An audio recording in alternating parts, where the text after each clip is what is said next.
Ooh, those Effin C-Words. Change and confidence, child. 2 words that are so scary they may as well be curse words. Let's talk about it. On this podcast, we'll share our stories about hardship and starting over, making professional pivots, ending relationships and friendships, and having the confidence to navigate change. I'm Marcia Cork, the change coach, and this is Ooh, those Effin C-Words. MCs, we are back together again. How's everybody doing? Are we ready to jump into this work week? I guess I'm as ready as I'm going to be. Actually, I'm feeling pretty restored right now after an amazing spa experience this weekend with a couple of friends. I'm sure I've mentioned from time to time I'm in the DMV area. That's DC, Maryland, and Virginia. And we have this salt cave out here in Bethesda. So my friends and I got in some much needed girl time and even more needed massages and meditation. So I am feeling especially restored and excited to share part 2 of last week's episode, the second half of the conversations from my Different.Better.More event. All right. So last week I left off with Dr. Dana about to share a handful of tips as we manage weight loss. I know that's something that many of us are working on right now. So we're going to kick off the episode with that overview, and then we're going to jump right into the raw and very personal stories shared by the women at the Different.Better.More event. These conversations were actually so sensitive that I decided to go off camera for them. You know, these days I've been making the video versions of the episodes available on Spotify and on YouTube. But I don't want to do that to protect the identity of the participants. But their conversations are just so moving. I hope that you are moved and then empowered, by their testimonies and how they observe in real time the extent of their grief and how they've been dealing instead of healing. All right, let's listen in. One is focusing on their weight, because majority of us have gained weight over the last few years. Even though there are many of us that haven't had problems with weight, and then COVID hit, and then everybody started having problems with weight. So I'm just giving you 3 things that you can do on your own that's free, that can help you lose weight without having to change anything else or purchase anything else. This is what you can do. So as we're here, we're talking about goal setting, writing down our vision for the year, our goals for the year, putting things down on paper. I'm a big proponent of it, because when you see it, it registers. When you register, you're held accountable. You hold yourself accountable. So tracking what you're eating, putting down what you're putting in your mouth. We unconsciously put so many calories into our bodies that we don't think about, okay? We drink a lot of our calories. I'm a big proponent of do not drink your calories. There's so many alternatives now that taste good, we don't have to. Alcohol is alcohol, you can't get around it. But you can drink a little more responsibly in regards to weight. But put down what you're eating, what you're putting in your mouth. Track it. There's free nutrition trackers. There's MyFitnessPal.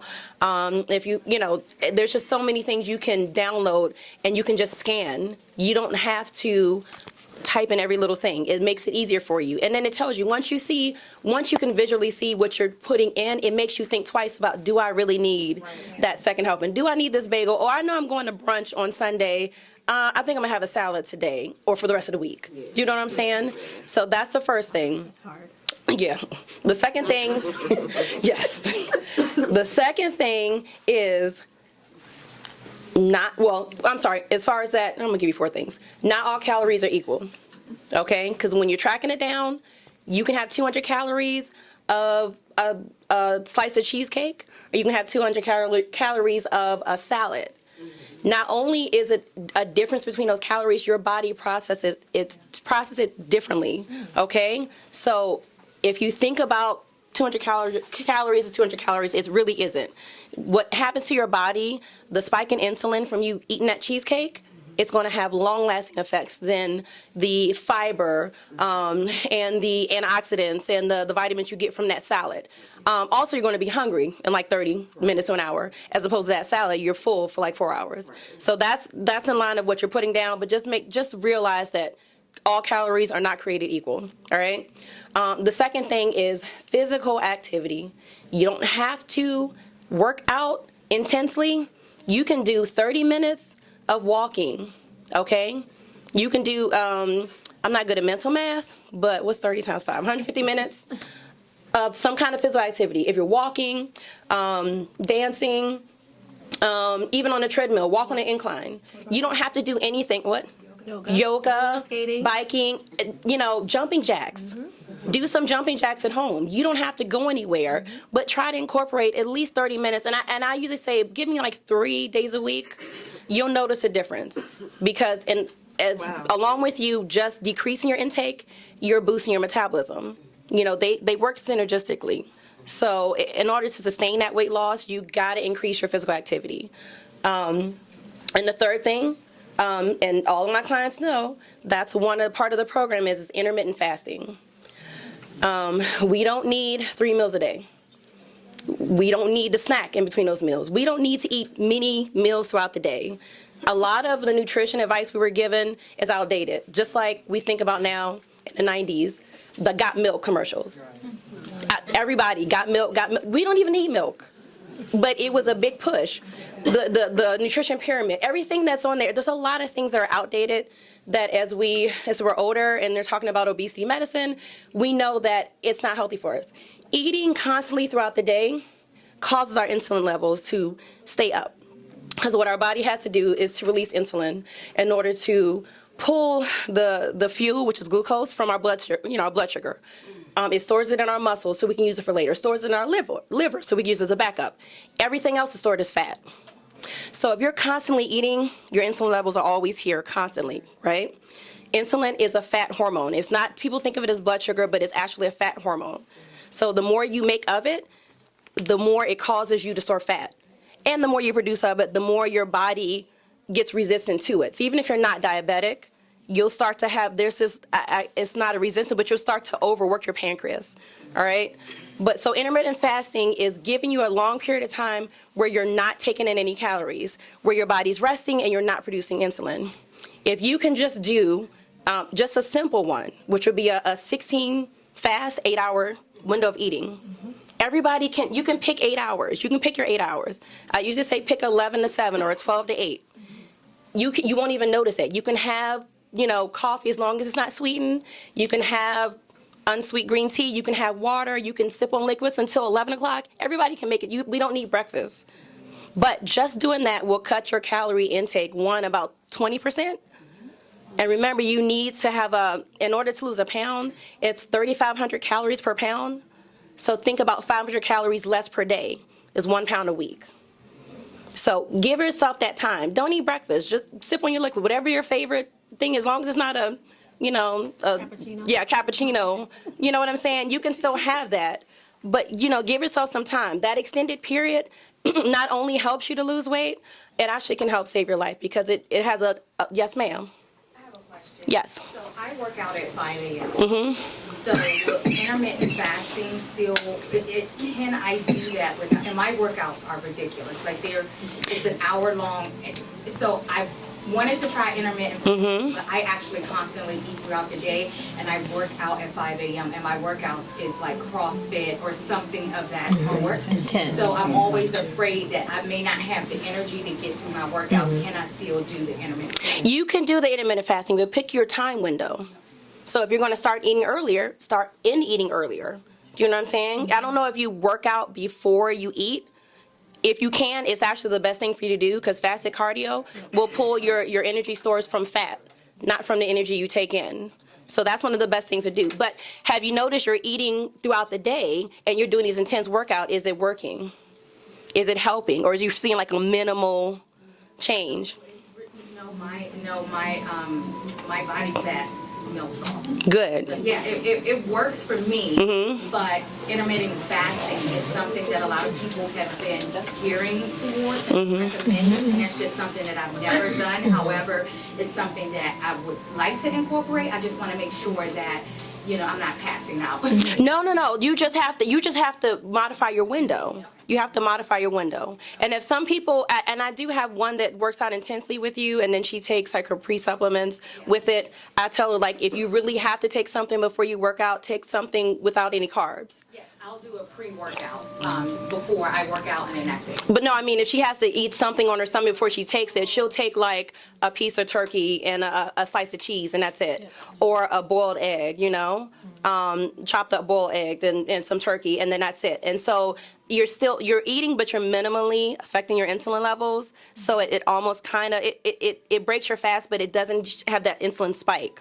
So you can do one or two things. You can either modify the window and just start eating earlier and end it earlier, you know, and just don't eat anything till the next time when you eat, you know, or you can try to take something, just something quick, you know, just for energy. But if you can work out on an empty stomach, that's literally the best. If you're trying to lose weight, fasted exercising is the best way, because if you eat first, your body's going to glucose, anything you just ate is the easiest for your body to use. It's going to use that first. Fat stores later. But if you fasted all night and you work out, guess what? The only source of energy is to break down your fat.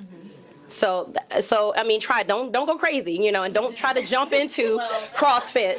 Well, I think, and I wanted to add on to what she's saying, as I've been wanting to do that, and I know you can work out before without eating, but my thing is eating afterwards, because I don't want to crash. And I know that, when you have that window, so you want to eat. You want to make sure you eat some protein to make sure you build that muscle instead of the. So, are you saying not to eat after you work out? No, you can eat. It depends on your exactly. Your window is just going to be a little earlier, but you can do that. We just don't need to eat what we've been eating. Yeah.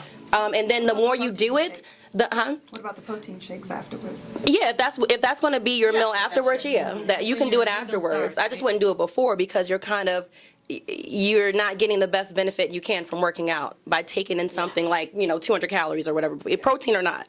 It's just not going to it's not going to be as effective as if you do it first thing waking up. But as far as that, we were talking about the window. So the window for eating, again, you can eat at 10.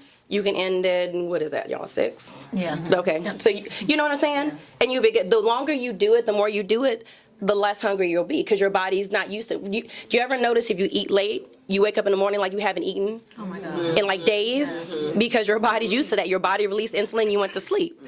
Do you know what I'm saying? So, when you're fasting, you're not even hungry. Once you start doing it, you're not hungry till so sometimes you got to be like, oh, it's 1 o'clock, let me eat. Because your body's used to we don't need to eat in the morning. My insulin levels need to be right here, because we're good. Your digestive system is we're good. We got liquids, we're okay. And then you notice you'll start getting hungry around 11, 12 o'clock. This is what our body's been accustomed to, but we can change that. And you don't have to spend a dime. You just have to incorporate those few changes. You'll notice a difference. Now, there are things available to help. There are things available to help with, appetite suppression, things hormonal. Some things are hormonal. Some things are not just exercise and eating less, because there are other factors into play as to why we gain weight, and, we can talk more about that later, but I just want you guys to know those 3 things. If that's what you're doing, incorporate those small changes. You're not going to notice that big of a difference on your life, but you'll notice a big of a difference in your health. So that's it. Thank you. So what these scores mean? 150 points or less means that you're dealing with a relatively low amount of stress and grief. And let's see, it says you have a low susceptibility to a stress-induced health breakdown at 150 points or less. But 150 to 300 points, now we're at about a 50% chance of a health breakdown in the next 2 years. A 50% chance of a health breakdown in the next 2 years. And those can take, like we said, they can take shape in different ways. It can be a mental breakdown, it can be physical health breakdown, and we start to get sick, we start to get inflammation, we're carrying more water weight, we put on weight, we have hair loss, breakage in that T-zone. So all these things happen, and you don't really, it just came from out of nowhere, right? No, it didn't come from out of nowhere. 300 points or more, 80% chance of a health breakdown in the next 2 years. And so that's also high blood pressure, diabetes, all of these different ailments that come from stress and grief, right? And the only thing that we will usually attribute to a major breakdown is death or divorce. Those are really the only two things that people will allow you to really say you're grieving. But all of these other life events take just as much of a toll on us. So I mentioned my background is in change. I'm certified in the ProSci change management methodology. And for grief recovery, I'm certified in the grief recovery method. It's the only evidence-based grief recovery method there is. So even if you go to licensed therapists, they usually get certified in the grief recovery method. I started exploring this because I was doing change management solutions for large organizations. So if people were implementing new technologies, large IT projects, or implementing new, hiring policies, or changes to just different policies and procedures at work, and you have to get people acclimated to the new change. That's the type of work that I was doing. And then there would be some people that, dove right in. But then there would be others that resisted, complained, just could not motivate themselves, were not inspired to do it. And I would hear things like, I don't have time for this. I got a child I'm trying to put through college. I don't have time for this. I have a mom that's sick. I have a mom that I'm about to put into needing some type of support service, that type of thing. They're like, I don't want to deal with this change at work. I got real life things going on at home. And I would hear that consistently. And I said, you know what? These people are grieving. They're grieving personal change. And then it's being, compounded by professional change. And so I started exploring the grief, right? And then it just took on a whole different shape. And so that's the work that I do now. So you'll hear these stories on the podcast, people navigating through change, uncertainty, fear, all related to change and grief. And I start with, I'll talk a little bit more about the grief recovery methodology. It takes place over 4 to 8 weeks, depending on how large the group is or if it's one-on-one. And I start with this because it gives you more insight into all of the different things that we experience and that we've experienced over the course of our lives that we never healed from. So for all of the other events, like I said, death and divorce, they're going to give you a little bit of pass and okay, let her have her moment. But for the rest of them, they're just like, get over it, get back to business. And so if you've been taught all of your life, and it starts very early on, that we learn how to mask grief, hurt, pain, disappointment, loss. This is all part of life. Yeah. Over it. Yeah. And that also includes loss of identity. So I want to say that you also grieve loss of identity, and it's because you start masking these feelings, you start pretending you're okay, and then you take on a new identity.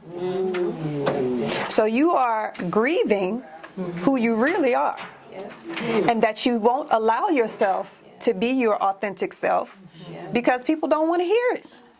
Right?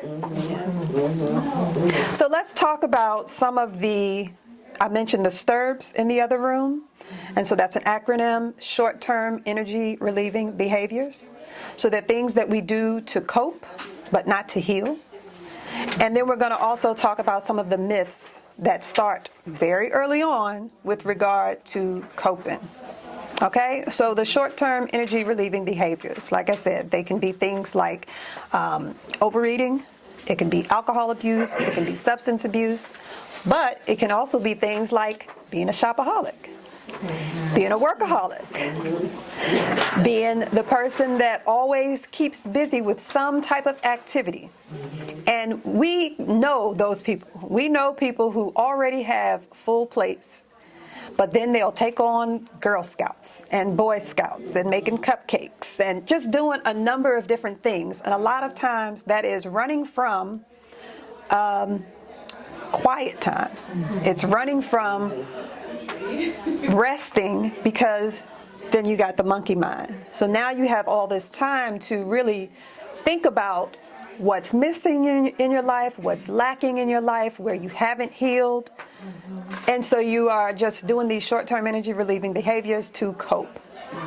But you never heal. You're dealing, but not healing. Okay? And so some of the myths that we talk about. And once I say them, you'll be like, yes, I've been taught that from day one. And this, as I said, how early it starts. Don't cry. Don't cry. Oh, I thought you were talking. No, I'm saying that's one of the earliest myths, right? You are, as a child, saddened by the loss of a pet, saddened by the loss of a best friend, moving away, changing schools. Starts very early on, and don't cry. It'll be fine. We'll get another pet, that type of thing. So it's telling you not to cry because it makes other people uncomfortable, but it's also teaching you to replace the pain with something else.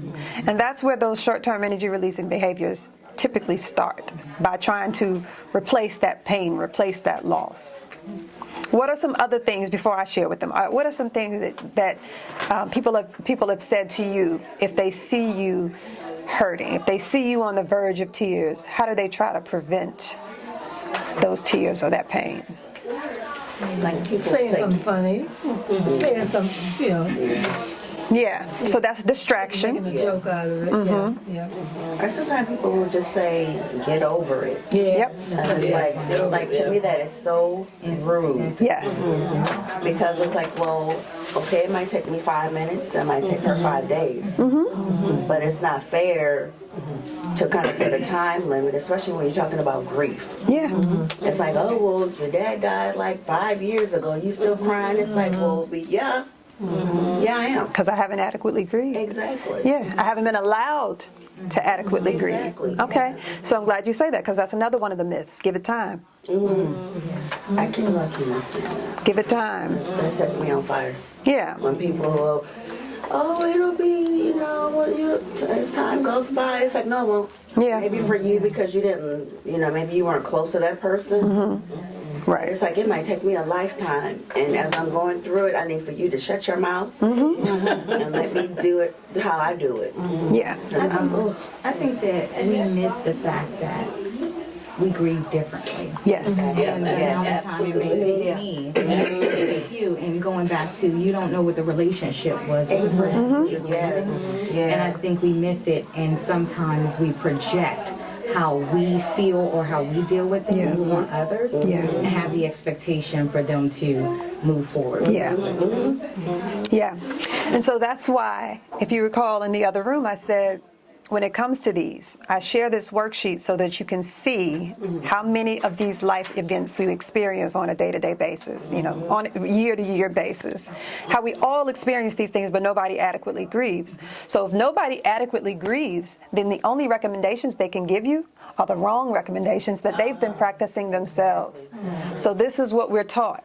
Yes. And we're taught, like I said, very early on. So if we learn very early on that we aren't supposed to cry when we see our parents argue, or we see dad leave, move out, never return, and you're supposed to go back to school the next day and act like everything is fine. Oh, don't cry. I'll take you out to somewhere special this weekend. So if you're taught not to cry, to push on, to smile when you get back to school the next day, very early on, you continue to carry it with you. And not only do you carry it with you, but sometimes you teach those same unhealthy coping mechanisms to other people. And so the values that are on this worksheet, I said, they're helpful for showing you your totals, but not so much for assigning value to which is more of a priority, or which one has more impact on a person than another. I don't want you to look at it that way.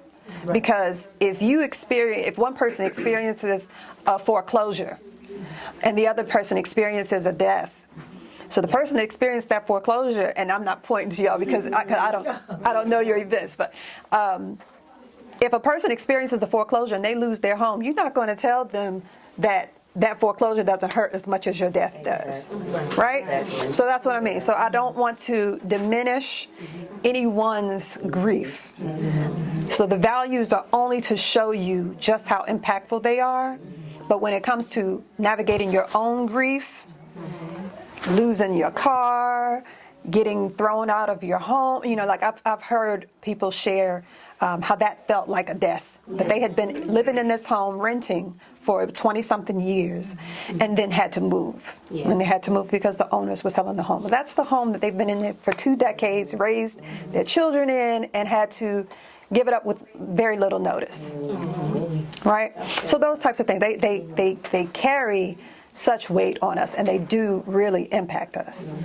All right? Go ahead. Share. It's kind of a personal story, but talking about grief, there's so many layers to grief, and it's just a transparent story. With my son, 25, he was involved in a domestic situation with a young lady, and it caused him to go to jail. So first I had to process okay, he's my son, then all of the things that you think about that could happen, does happen in jail or whatever. So I'm thinking of his well-being. So then I'm a woman that I'm thinking about, you've not seen any of this, so why are you in a situation? So I'm thinking about her and the impact on her life. And I had a person, and it's like, oh, we got to let our adult children just, you gotta let them they're gonna make their mistakes. Yes, intellectually I understand that, but I'm processing all of these other things that are related to where he is. Now what am I gonna do? Am I gonna do something? Is this gonna be hard? So much. But you're trying to tell me, let him just, he got to deal with what he got to deal with. You can't speak into, there's so many things that go along with it all at the same time. Absolutely. And right on the cuff of the holidays. Yep. Yeah, it was just really difficult, but people insert themselves without knowing the full story. Some people just don't know what to say, though. Right. I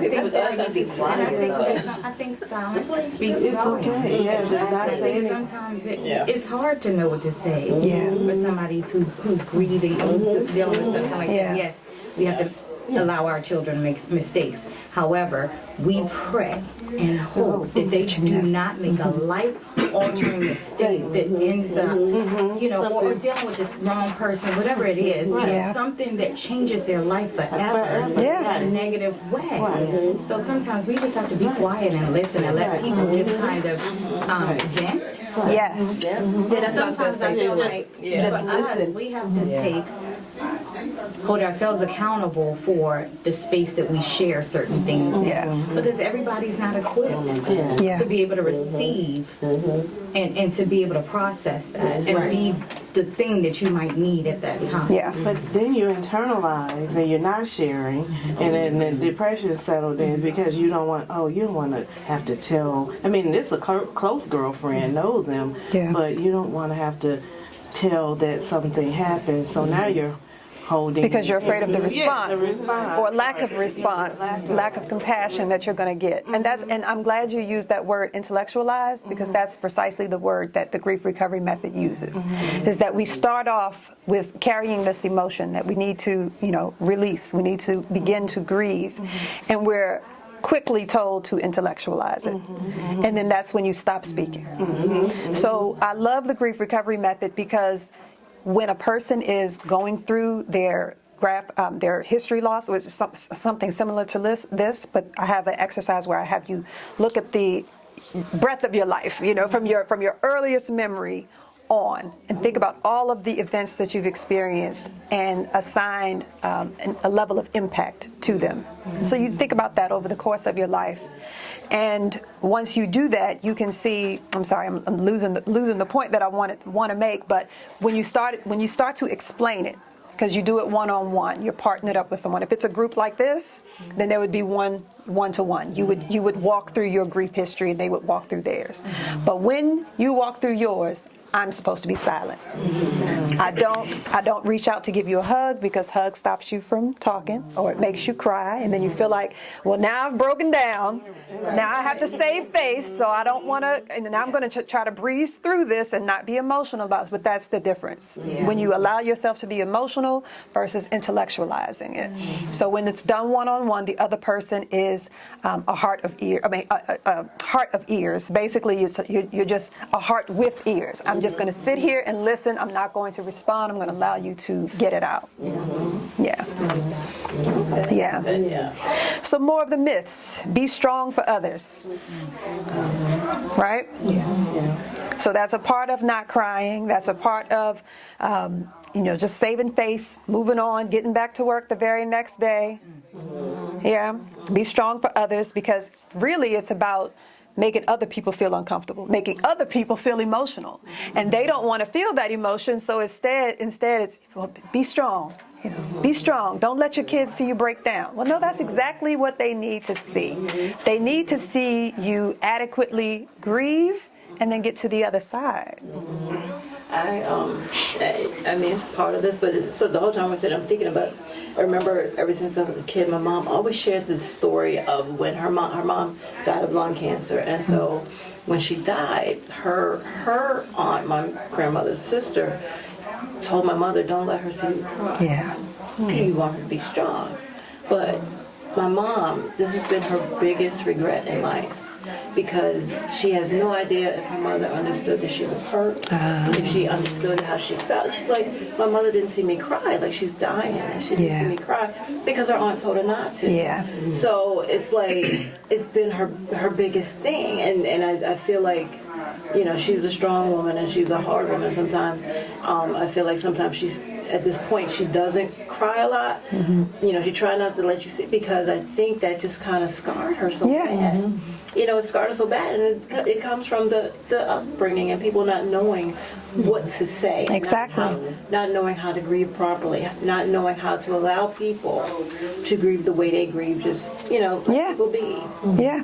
So, I just wanted to share that, but that's the whole thing I keep thinking about, like my mom, how it was hard for her not to be able to show her mom that she was sad. She was like, trying to be strong for others. But, So not only was she not allowed to grieve her mom, show emotion in even preparing for the loss, then she carried guilt for the rest of her life. Grieve alone. So that's similar to being strong for others, because if I can't be strong for everybody, then I need to grieve by myself. Now, nobody wants to see this. That's the other thing we're taught, right? So if you're going to grieve alone. But instead, you need community. You need support. You need that compassion, that empathy that we were talking about earlier, so that you are allowed to grieve and you have a support system and circle that helps you through that. Instead of having to put on the mask every time you leave your house. Right? So we've talked about authenticity, being your authentic self, not losing identity. Because again, that loss of identity comes from wearing the mask. Pretending to be okay. Distract yourself. We talked about that with the Sturbs. Keep busy. Don't think about it. And give it time, which we've talked about earlier. So alternatively then, if we're saying that these are the 6 myths, then we know the alternative to don't cry, cry.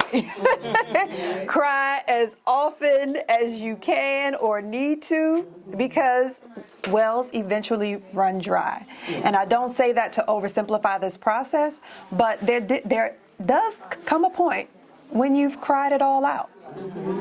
They say tears is like a cleanser. Yeah. It's a cleansing process. Yeah. So if you hold it in, you're not allowing yourself to Exactly. out those Exactly. feelings, those emotions. So then be strong for others. So instead, don't feel like you have to be strong for others. Find community. So yes, there are always going to be those people that don't want you to grieve in front of them. It's uncomfortable. You're making people uncomfortable. But instead of allowing those people to be your support, because they aren't really supporting, you need to find some community. Find a tribe that is going to allow you to grieve the way that you need to. Learn to be alone but not lonely. And I say that alongside grieving alone, because in some of these life events, we are actually talking about death. So not for all of them, but for some of them, we actually are talking about loss. And in the form of a person physically being gone. So whether that's from death, whether that's from divorce or separation, whether that's from a child moving away, starting a life of their own, not having the same access to your child as you did before. And that happens when kids go off to college in other cities, sometimes in other countries. There have been parents who wanted to move to where their kids went to college. It happens. It's like, it happens. And so you must deal with the loss, but then you have to deal with being okay with being alone. So you're not grieving alone, but then you're dealing with being alone, but not lonely. Because we still have to find, it always comes back to finding community. If you write nothing else down, then anything else today, you write down finding community. It's similar to what, like I lost my dad last year, but my daughter's in the military. Okay. But I have 2 grandbabies from her. Okay. And, but she just got notice that she has to go to California. I'm like, no. Yeah. Because my grandbabies are seeing her, like, they're only 3 hours away, so getting to see them has been actually helped in my grieving process with my second grandbaby was supposed to be due June 14th, but came early, so it's time for even my dad to see the grandbaby. And so having them has also been a source of comfort. Yeah. And so now I'm like, oh no, we can't start 2023 with another loss. Not meaning that they're going physically, but now you're going to be like so many hours away. No, that's the example I was just given. So they are physically gone. So you are going to be dealing with another sense of loss. Right. So being alone, but not lonely. Right. Because now, go back to those stirbs that I was talking about, or the distractions. They've also been kind of a crutch. Right. So they've helped you through your grief or through this sense of loss by providing comfort and providing joy. Right. But there should be release that you are okay with. And and your joy and love for them will still be that source of joy and happiness and the memories and being able to FaceTime them. Right. So I can sense that you're already fearing them leaving. I know my daughter yesterday. I think I'm already getting sad. It's like, Mom. Yeah, start grieving now. Yeah. I was like, oh boy, I can't. Start grieving now. Allow yourself to start grieving now. Right. Yeah, and it's okay. Right, it's okay. Yeah. Like, my daughter's 22. She's in college, but she's just in Towson. I thought it'd be nice and farther enough away, but she's not. So I still see her. However, I find myself grieving her 12-year-old self. And that's one of those things. I'm like, are we gonna get some help for some of this stuff going on? Because I found myself a lot last year crying about, like she used to love the group One Direction. And I found myself grieving her 12-year-old self when we used to run around trying to, see if we could see the boys, running to every concert, trying to be in DC, catch up with the bus, like stuff like that. Yeah. I thought it's 22. This happened 10 years ago.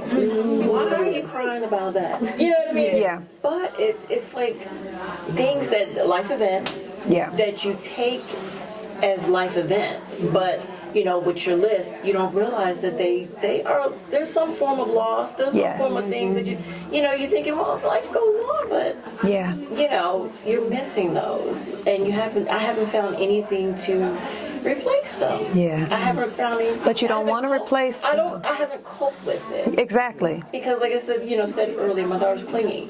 But she's 22. She's gonna get to that point where she's grown and has a family and stuff like that. But I find myself not crying and missing them, crying and grieving them because she's not 12 anymore. Yeah. You know what I mean?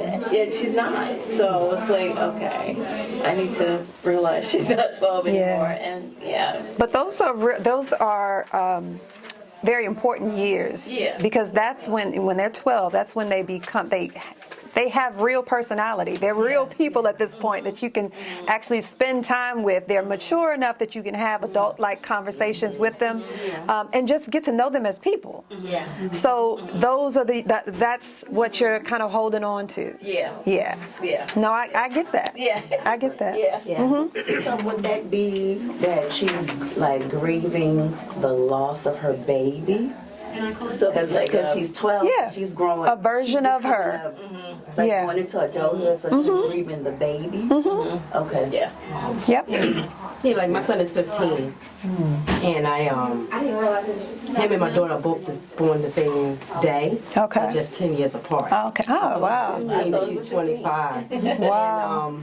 And the other day I told him, I was like, oh, I remember when you was 5 years old. Why didn't you just stay little? Yeah. Because I know at some point in 2 years you're about to graduate from high school. Yeah. And you're going to either go to the military or you're going to go to college. Yeah. And I'm like, okay, you're going to be gone. Yep. Yeah. Yeah, so it's just interesting. You like the stage of where, because then they're there and you still the stability. And everyone's a family, but you also understand they're all going to grow up. Absolutely. And they're here for us to help them to mature, to become adults, and they create their own. Yeah.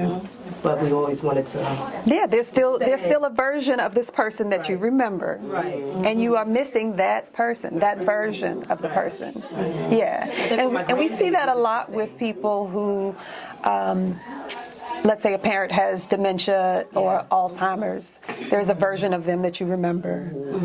Or if a person is injured, to the point where maybe there's paralysis, it's impaired mobility and things like that. So there's a version of them that no longer exists, and you will grieve that. Although they're still physically here, you will grieve that version of them. Yeah. So I know this isn't something that we can get into today. This is the first step. I'm showing you kind of what the first session looks like in the grief recovery method, but then over the course of the next several weeks, like I said, you'll do a loss history. So you'll look at the breadth of your life, or when you get to the point of actually doing this relationship history, this relationship graph, you're going to look at that person. The person that it starts with something like this, and then a loss history graph. So that's all the senses of loss that you've experienced over the course of your life. Then it's a relationship graph where you're working on specific relationships, and it can be one for the full 8 weeks, and then maybe you repeat the process because there's somebody else you want to work on too. And then it's communicating through all of that. It's talking about forgiveness if forgiveness is needed, apologies if apologies are needed, these significant emotional statements, like things that you needed to say but never got to say. You talk about any guilt that you have, which are more about regrets. I actually don't like to use that word guilt, but it's what we all say. We feel guilty about something, but it's not guilt, it's regrets. There are things that we wish we could have done differently. That's where the Different.Better.More comes from. There are things that we wish we could have done differently, or that they would have done differently. There are things that we wish we'd have done better, or that they'd done better. And then we have this magical thinking of wishing there was more time, or to do more. So I use that phrase, why this event is called Different.Better.More, is because while we still have time, right? Because now we're goal setting. So while we still have time, here's our opportunity to do things differently. Here's our opportunity to do things better. Here's our opportunity to do more of something, right? So I take the phrase that comes with healing and use it to goal setting. Okay. Right? Yeah. And then it ends with the completion letter. Okay, I have Yeah. a question, and my Okay. question may be technical, because I see this little thing at the bottom. Okay. Is this part of this, or is this something that you do? Because I'm having a problem with my, so I just lost my husband in July of last year. Okay. So he moved us all the way to Hagerstown. And so it was like me and him against the world, but my family's not there, his family's not there. Like, it was literally me and him in this western town, and it's no community there. Like, I'm trying to connect with people, and it's like older people. Yeah. which they had a loss, but they don't understand because we still have a lot of 6 kids. Youngest is 5. Oh, okay. So it's not the same. Yeah. You know, they're losing their spouse to illness, 80, Age related. Right. So something to be expected. And it's like, no, really. Like, I haven't found it. Not yet. And their answer's like, oh, go to church. But I'm like, I wasn't in the church. Like, I'm just walking to church like, hey, I'm here. I lost my husband. Give me some help. Yeah. You know, that's not how that works. Yeah. Right. Yeah, I'm having the hardest time with that. Like, I know that's what I need, but it's like, I'm down here because my friend lives down here. If I don't. Okay. Like I want to have for me to get here. So I would say this, and I'll use kind of the same example that I give for conflict resolution. Like, most people don't deal with conflict resolution. They don't take my workshops. I'm like, so the people that are here, you took my workshop, you know how to do the work, they don't know how to do the work. So now you have to be the person, or you can be the person who creates this community. So if the community doesn't exist, you can create the community. Because what's going to happen is you're going to go in knowing the myths. You're going to know in the way that we've been ineffectively taught to heal. And you can be the one to say, now everything, what you've been doing before, I know to some extent it hasn't worked for you. I know you've been healing the wrong way. Here's how to heal. Or, you know, let's talk through your grief. You know what I mean? So you can create a safe space for them that probably hasn't existed for them in all these years. They could actually be in a scenario where, since so many people have experienced loss, I'm supposed to be fine. I'm supposed to be fine because you were fine. I'm supposed to be fine because you were fine. Like, they've all experienced loss, and so to them, your loss is no greater than mine, right? But all of our loss is great, and we probably could be a lot more supportive if we allowed each other to talk through it. So maybe you are the bud, the nucleus of that community.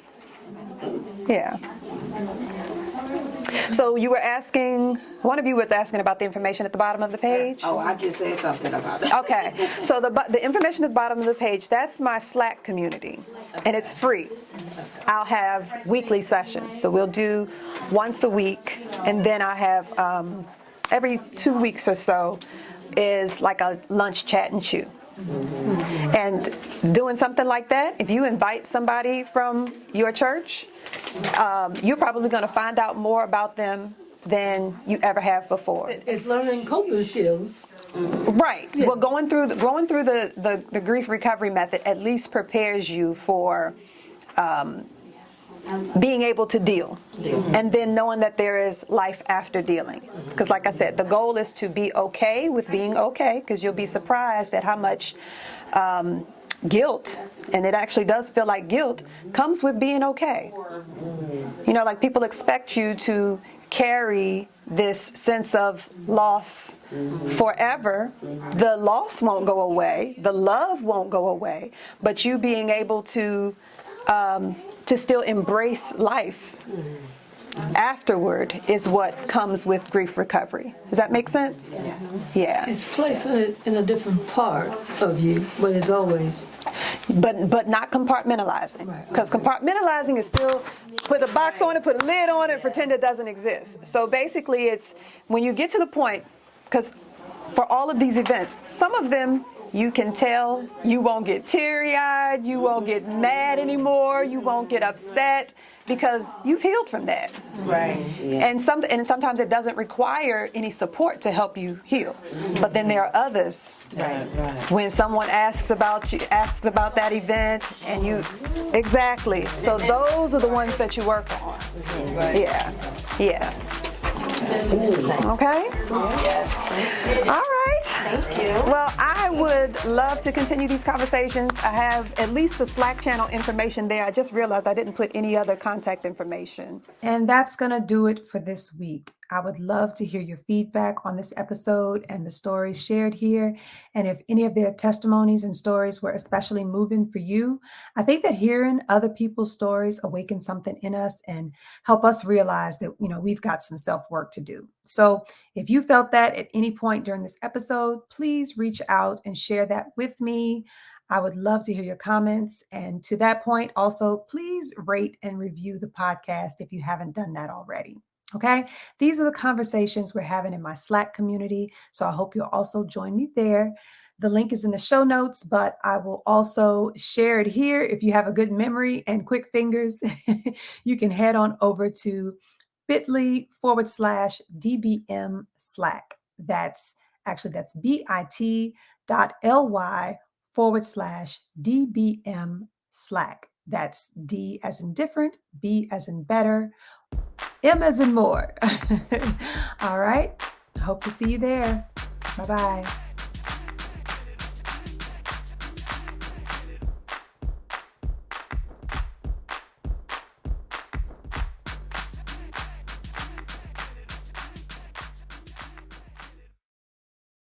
Ooh, those Effin C-Words is an independently produced podcast produced and edited by yours truly, Marcia Cork, and made possible with support from listeners like you.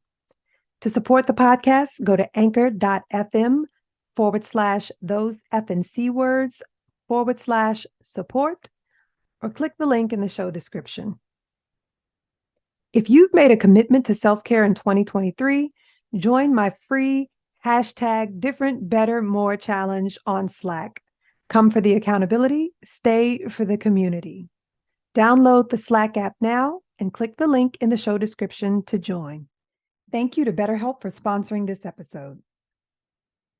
Listen, you've heard my #Different.Better.More. What will you do differently, better, or more of in 2023? Some of you have already committed to healing from grief by working with me and my non-clinical approach to grief recovery and support. But for those of you who want to round out your healing with a clinical approach, there's BetterHelp and their network of over 25,000 licensed therapists. BetterHelp is the world's largest therapy service, and it's 100% online. To get started, you just answer a few questions about your needs and preferences in therapy. That way, BetterHelp can match you with the right therapist from their network. Then you talk to your therapist however you feel comfortable, whether that's by text, by chat, phone, or even video. You can message your therapist at any time and schedule live sessions when it's convenient for you. If your therapist isn't the right fit for any reason, you can switch to a new therapist at no additional charge. With BetterHelp, you get the same professionalism and quality you expect from in-office therapy, but with a therapist who is custom picked for you, with more scheduling flexibility and at a much more affordable price. Use this link to get 10% off your first month. BetterHelp.com/C-Words. That's better, HELP.com/C-Words.